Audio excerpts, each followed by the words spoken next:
জাবির ইবনু আবদুল্লাহ আনসারী রাদিয়াল্লাহু আনহু হতে বর্ণিত ওয়াহি স্থগিত হওয়া প্রসঙ্গে বর্ণনা করেন যে আল্লাহর রসুল সাল্লাল্লাহু আলাইহি ওয়াসাল্লাম বলেছেন, একদা আমি হাঁটছি, হঠাৎ আসমান থেকে একটা শব্দ শুনতে পেয়ে আমার দৃষ্টিকে উপরের দিকে তুললাম।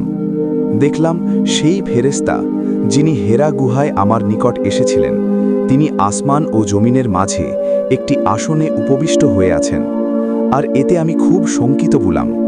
অবিলম্বে আমি ফিরে এসে বললাম, আমাকে চাদর দ্বারা আবৃত করো, আমাকে চাদর দ্বারা আবৃত করো। অতপর আল্লাহ তাআলা অবতীর্ণ করলেন, হে বস্ত্রাবৃত রসুল, উঠুন, সতর্ক করুন আর আপনার রবের শ্রেষ্ঠত্ব ঘোষণা করুন এবং স্বীয় পরিধেয় বস্ত্র পবিত্র রাখুন এবং অপবিত্রতা থেকে দূরে থাকুন। সূরা মুদ্দাসির আয়াত 1 থেকে 5। অতপর ওয়াহি আবার পুরো দমে ধারাবাহিকভাবে অবতীর্ণ হতে লাগল। আবদুল্লাহ ইবনু ইউসুফ রাহিমাহুল্লাহ এবং আবু সালেহ রাহিমাহুল্লাহ ও অনুরূপ বর্ণনা করেছেন। সহিহ বুখারী, হাদিস নম্বর 4।